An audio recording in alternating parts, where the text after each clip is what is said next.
لابد أن تقوم بفعل هذه الأشياء قبل إعطائك للطيور. سبحان الله، هذه سمكة سيبيا التي نخرج منها عظمة سيبيا حاجة جيدة جدا، هي صراحة أفضل من التشميس.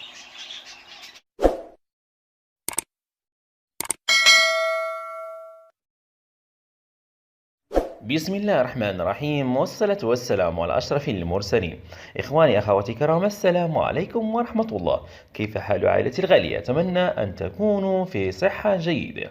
موضوع حلقة اليوم يتعلق حول الحبار، مميزاتها ومن أين تأتي وكيف نتعامل معها وطريقتي في تقديمها للطيور.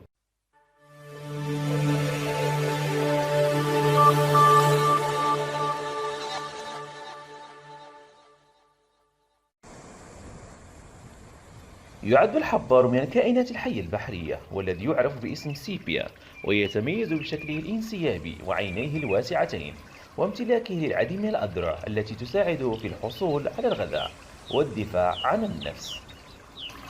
وتتعدد طرق استخدام الحبار، حيث يستخدم في تحضير بعض أنواع الأطعمة، كما يتم الاستفادة من عظامها التي تعرف بلسان البحر، والتي تحتوي على الكثير من العناصر الهامة لجسم الطائر، وكذلك كعلاج للعديد من المشاكل التي تواجهنا في تربية الطيور.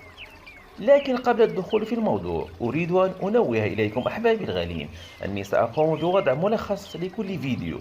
لماذا؟ لأني استنتج أن عائلتي الغالية المشتركة بالقناة، قناتكم محترف الطيور، تنقسم إلى قسمين. منهم من يقول لي أنك تضع فيديوهات قصيرة بحيث نريد معلومات أكثر وأكثر، وهناك فئة أخرى تحب أن تكون المعلومة مباشرة دون الإطالة في شرح نوع الفيديو. إذا ما هو الحل؟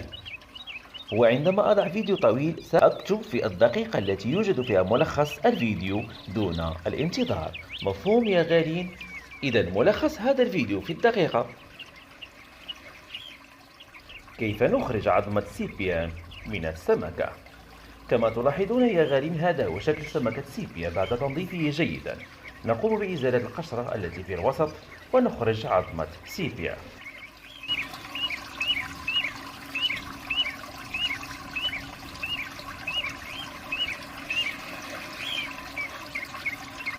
هذه عظمة سيبيا وكيفية استخراجها من السمكة.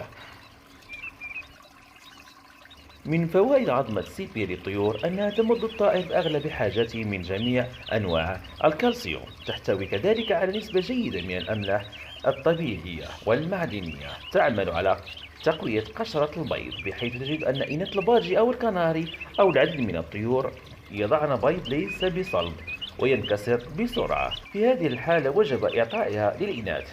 تساعد كذلك على زيادة نسبة وضع البيض، بحيث تجعل الإناث يضعن حتى من 6 إلى 8 بيضات. تساعد الطيور في مرحلة تغيير الريش، وكذلك في مرحلة تغيير المنقار بالنسبة لطيور الحسون. من طرق تقديمها للطيور هي إما تضع على ذا الشكل كاملة في وسط القفص بوضعها أو تثبيتها بين الأسلاك كي تأكل منها الطيور، أو تشتري أداة لمسك عظمة أو سيبيا، أو تقوم أنت بوضع ثقبين في الأعلى ثم تدخل سلك وبذلك تثبتها في القفص.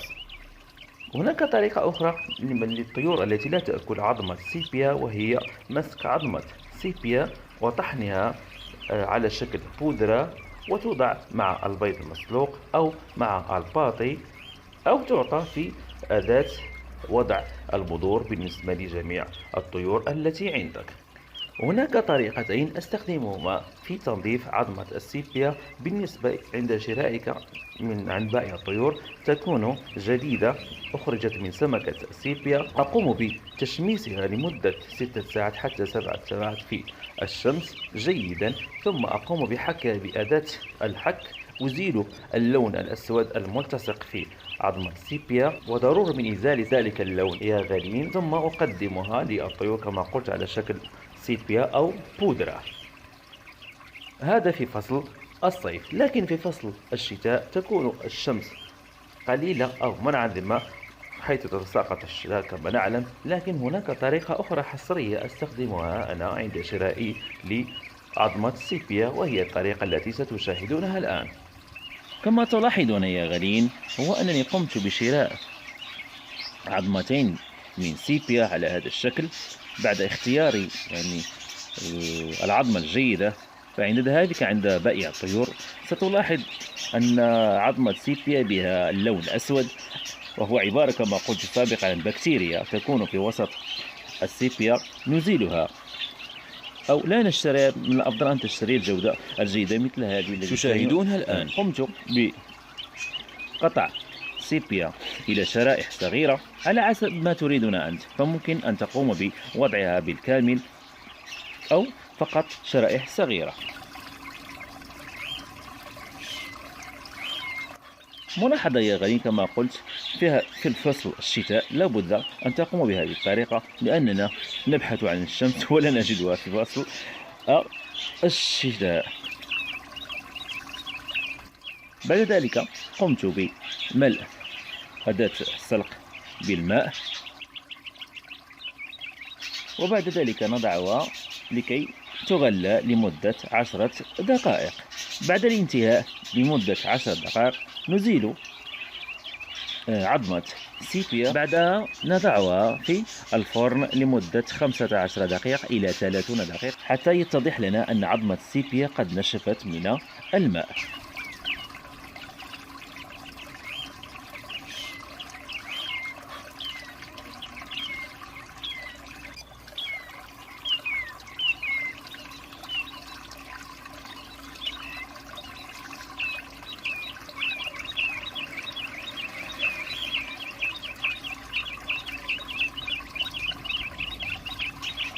هنا سأضعها في الفرن كما قلت لمدة 15 دقيقة إلى 30 دقيقة على حسب الفرن الذي عندكم، والمهم تركها حتى تنشف.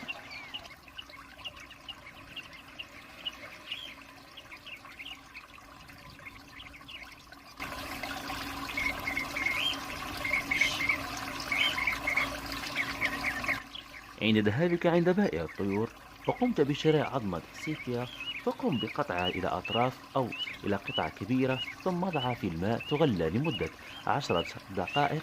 بعدها تضعها في الفرن لمدة 10 دقائق أو 15 دقيقة حتى تتأكد أن عظمة السيبيا قد نشفت. هذا هو ملخص الفيديو يا غالي، وإذا أردتم معلومات أكثر فالمرجو إعادة الفيديو من الأول. الآن صارت جاهزة كما تلاحظون يا غالين، بطريقة جيدة جدا. هي صراحة أفضل من التشميس، لأن كما قلت بغليان بالماء وكذلك بالطهي في الفرن نقضي على جميع البكتيريا والأوساخ المتواجدة في عظمة السيبيا. على هذا الشكل توضع على هذا الشكل، أو نقوم طحنها أو بشرها على شكل بودرة ثم نقدمها لطيورنا.